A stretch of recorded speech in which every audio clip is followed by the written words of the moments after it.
বিসমিল্লাহির রহমানির রহিম। প্রিয় শিক্ষার্থী বন্ধুরা, আসসালামু আলাইকুম। আশা করি তোমরা সকলে ভালো আছো।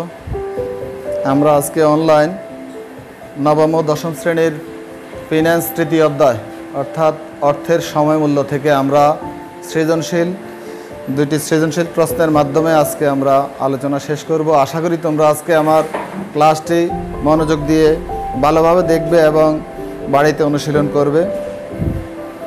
এই পর্যায়ে আমরা আলোচনা করব অর্থের সময়মূল্য।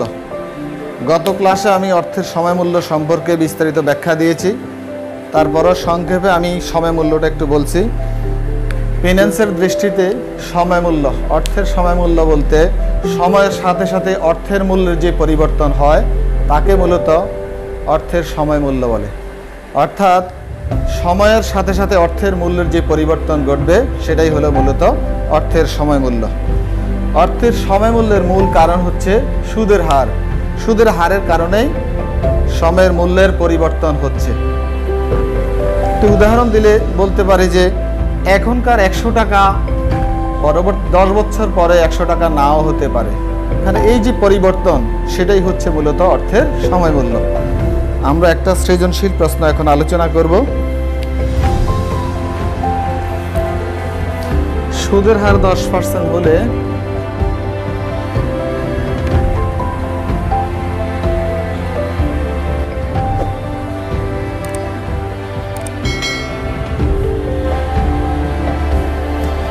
সুদের হার 10% হলে 5 বছর পরে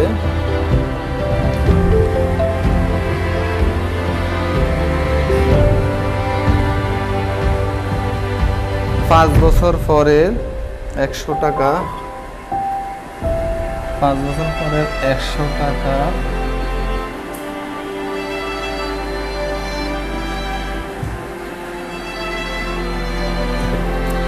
বর্তমান মূল্য কত হবে?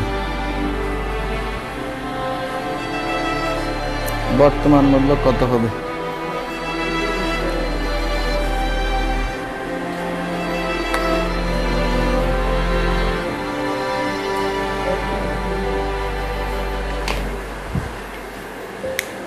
আচ্ছা, এখানে বলা হলো সুদের হার 10% হলে 5 বছর পরের 100 টাকার বর্তমান মূল্য কত? 5 বছর পর 100 টাকার বর্তমান মূল্য কত? যেহেতু এখানে বর্তমান মূল্য চাইছে, 5 বছর পরের 100 টাকার বর্তমান মূল্য কত? 5 বছর পরে হলো 100 টাকা, কিন্তু বর্তমান মূল্য কত? তাইলে মূল্য হ্রাস পাবে। সেহেতু আমরা বর্তমান মূল্য বের করব। আমরা লিখতে পারি এখানে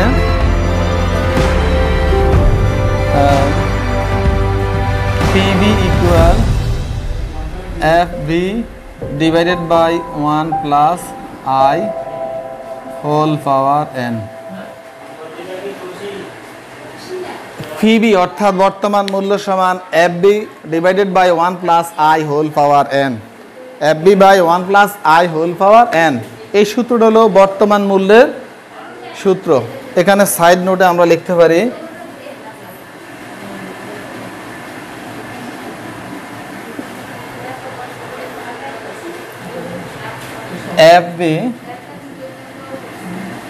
FB সমান 100 টাকা, I সমান 10%। আমরা 10 ভাগ হলো 100 যদি ক্যালকুলেশন করি তাহলে আসবে অর্থাৎ 0.10। আচ্ছা, তারপরে হলো n সমান 1।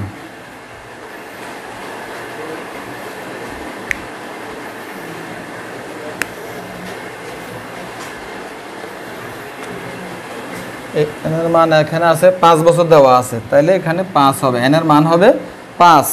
এখানে তোমরা আবারও খেয়াল করো, বর্তমান মূল্যের সূত্র হচ্ছে FB divided by 1 plus I whole power n। এখানে আমরা মানগুলো সাইড নোটে বসিয়ে দিচ্ছি। অর্থাৎ FBর মান হচ্ছে 100, যা উদ্দীপকে আছে, 100 টাকা উদ্দীপকে আছে, 1 plus I আই বলতে এখানে 10%, সুদের হারকে মিন করছে, সুদের হার হলো 10%। তারপরে হোল পাওয়ার এন, এন এর মান এখানে অর্থাৎ বছর, কত বছর পরে, তো এন এর মান এখানে 5 বছর। এইবার আমরা মান বসিয়ে বাকি কাজটুকু সম্পন্ন করব।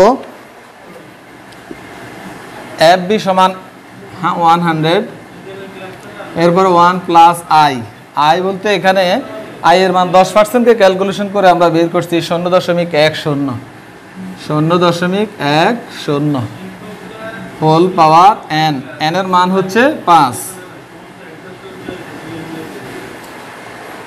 উপরে 100, নিচে যোগ করলে হয় 1.1, অর্থাৎ 1.10। একের সাথে যদি 0 আমরা 10 যোগ করি তাহলে 1.10 হোল পাওয়ার হচ্ছে 5, উপরে হলো 100। 1.10কে 5 বার গুণ দিলে আমরা সায়েন্টিফিক ক্যালকুলেটরের মধ্যে আমরা সেটা ব্যবহার করব। তাহলে লিখতে পারি 1.10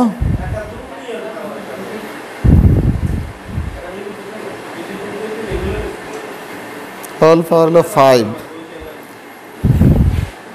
1.6105, 1.6105। এইবার আমরা যদি 100কে এত দিয়ে ভাগ করি,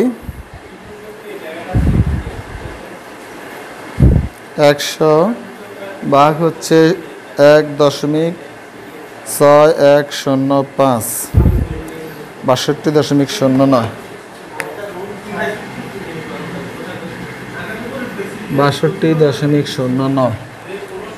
শিক্ষার্থী বন্ধুরা খেয়াল করো, বর্তমান মূল্যের সূত্র হচ্ছে ভবিষ্যৎ মূল্য divided by 1 plus i whole power N.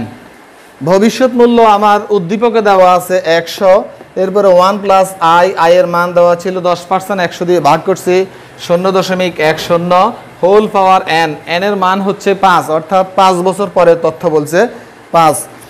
এরপরে উপরে 100, নিচে একের সাথে 0.10 যোগ করলে হয় 1.10 হোল পাওয়ার 5, উপরে 100, নিচে 1.10 হোল পাওয়ার 5, অর্থাৎ 1.10কে আমরা 5 বার যদি গুণ দেই, সায়েন্টিফিক ক্যালকুলেটরের মাধ্যমে আমরা সংখ্যাটা বের করছি, গুণ করলে হয় 1.6105।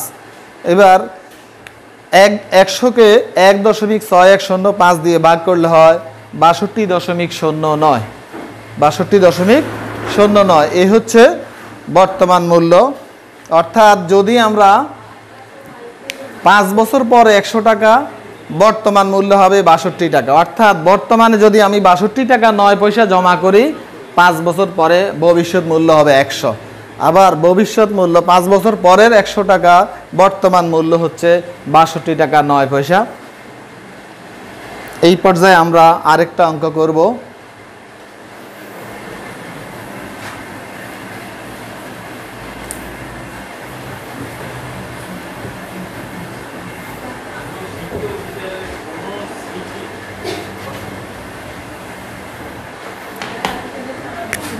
প্রকৃত সুদের হার।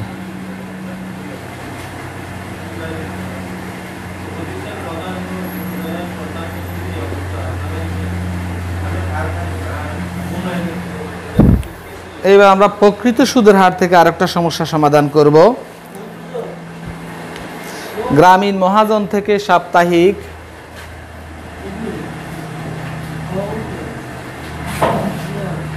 গ্রামীণ মহাজন থেকে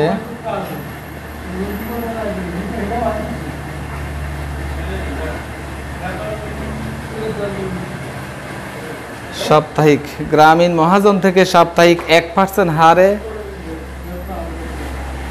1% হারে চক্রবৃদ্ধি,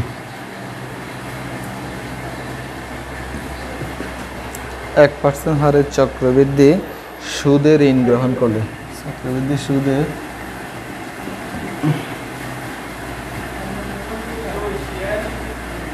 ঋণ গ্রহণ করলে ঋণ গ্রহণ করলে বার্ষিক বা নামিক সুদের হার বার্ষিক বা নামিক সুদের হার বার্ষিক বা নামিক সুদের হার হয় 52 হয় 52 অর্থাৎ 52%। কিন্তু 52 বার চক্রবৃদ্ধি হলে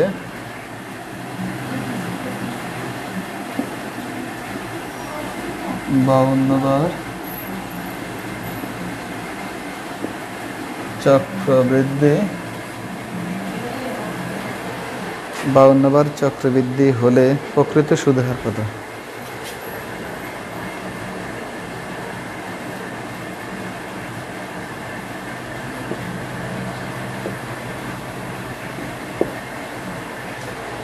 শিক্ষার্থী বন্ধুরা, উদ্দীপকটা আমি পড়ছি, তোমরা খেয়াল করো। এই পর্যায়ে আমরা আরেকটি অঙ্ক করতেছি, সেটা হলো প্রকৃত সুদের হার থেকে।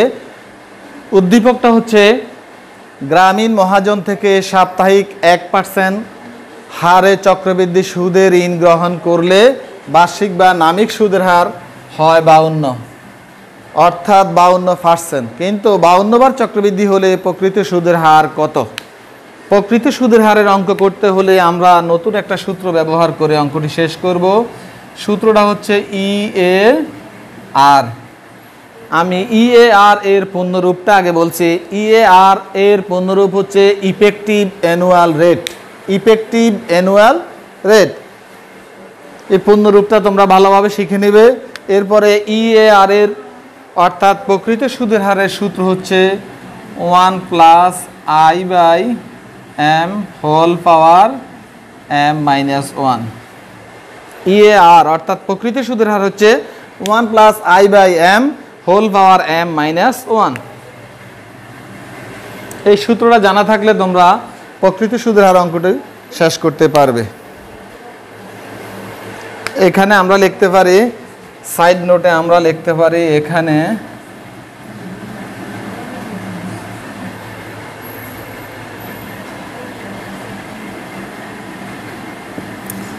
I এর মান এবং m এর মান। এখানে I এবং m দুইটা মান আমরা সাইড নোটে বসিয়ে দিচ্ছি। I হচ্ছে 52%, I হচ্ছে 52%, আর m এর মান হচ্ছে 52, অর্থাৎ 52। এই যে 52 বার কথা বলা আছে, এই 52%কে আমরা যদি ভেঙে লিখি তাহলে কি হয় দেখো। ক্যালকুলেটর ব্যবহার করে আমরা বের করব 52/100, অর্থাৎ 0.52। 0.52।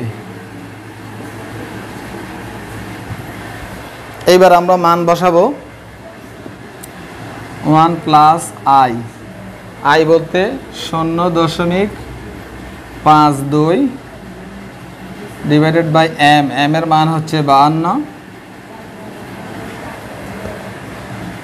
হোল পাওয়ার m।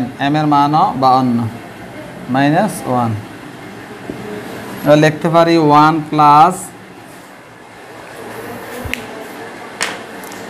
0.52কে আমরা 52 দিয়ে ভাগ করব।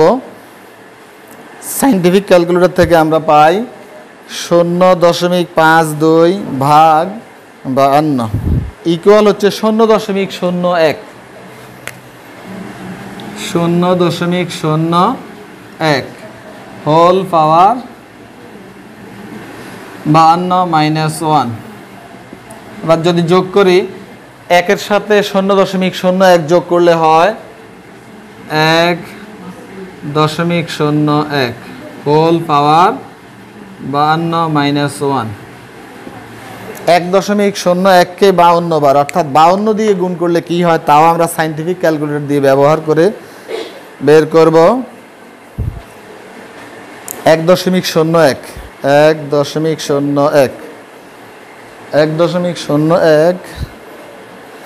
হলে হোল পাওয়ার 52। ইকুয়াল 1.6776, অর্থাৎ 1.677 1.677 1.67768 ইত্যাদি ইত্যাদি, অর্থাৎ আরও আছে, একাধিক সংখ্যা দশমিক পরে আছে। আমি এই পর্যন্ত নিলাম -1। এইবার আমরা বিয়োগ করব -1, অর্থাৎ 0.677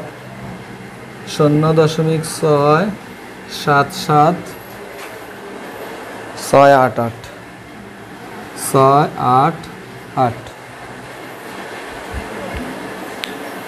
আচ্ছা, এরপরে আমরা লিখতে পারি ইন্টু 100। এবার এই সংখ্যাটাকে যদি আমরা 100 দিয়ে গুণ দিই তাহলে কি হয়?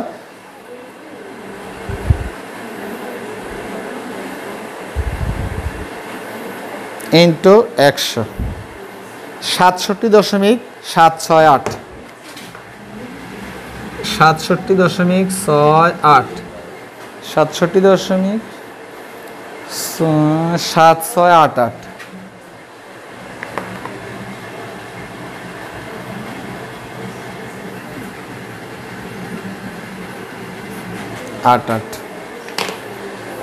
শিক্ষার্থী বন্ধুরা, তোমরা এবার মনোযোগ দাও। আমি প্রশ্নটা আবারও ব্যাখ্যা করছি। আমরা প্রকৃত সুদের হার থেকে আরেকটি অঙ্ক করলাম। উদ্দীপকটা হচ্ছে গ্রামীণ মহাজন থেকে সাপ্তাহিক 1% হারে চক্রবৃদ্ধি সুদের ঋণ গ্রহণ করলে বার্ষিক বা নামিক সুদের হার হয় 52, অর্থাৎ 52%। কিন্তু 52 বার চক্রবৃদ্ধি হলে প্রকৃত সুদের হার নির্ণয় করো। এখানে প্রকৃত সুদের হার নির্ণয় করতে হলে প্রকৃত সুদের হারে একটি সূত্র আছে, সূত্রটা আমাদের জানা থাকতে হবে। সূত্রটা হচ্ছে এই EAR এর পূর্ণরূপটা আগে বলছি, ইফেক্টিভ অ্যানুয়াল রেট। এবার প্রকৃত সুদের হারের সূত্র হচ্ছে 1 + I/m হোল পাওয়ার m -1। এবার আমরা মান বসাবো। সাইড নোটে আমি মানটা বসিয়ে দিচ্ছি। আই এর মান হচ্ছে 52%, অর্থাৎ 0.52। এম এর মান হচ্ছে 52, অর্থাৎ 52 বার। তাহলে 1 + I এর মানটা বসাইলাম সাইড নোট থেকে 0.52। এম এর মান হচ্ছে 52 হোল পাওয়ার m, অর্থাৎ 52 -1। 1 + 0.52 কে 52 দিয়ে ভাগ করলে হয় 0.01 হোল পাওয়ার 52 -1। এরপরে দেখো, 1 এর সাথে 0.01 যোগ করলে হয় 1.01 হোল পাওয়ার 52 -1। 1.01 কে 52 বার গুণ করলে এখানে সরাসরি গুণ করতে গেলে অনেক সময়ের ব্যাপার, সেহেতু আমরা সাইন্টিফিক ক্যালকুলেটরের মাধ্যমে আমরা এই তথ্যটা বের করলাম। 1.01 কে 52 বার গুণ দিলে হয় 1.677688 সামথিং, আরও কিছু আছে -1। এরপরে আমরা যদি 100 দিয়ে গুণ দিই, যেহেতু পার্সেন্টের কথা বলা আছে, 0.677688 ইন্টু 100 গুণ দিলে হয় 67.7688%। তো শিক্ষার্থী বন্ধুরা, আজকের মতো আমি এখানে শেষ করলাম। সবাইকে অসংখ্য ধন্যবাদ। আশা করি তোমরা বাড়িতে ভালোভাবে অনুশীলন করবে। সবাই ভালো থেকো, সুস্থ থাকো। আল্লাহ হাফেজ।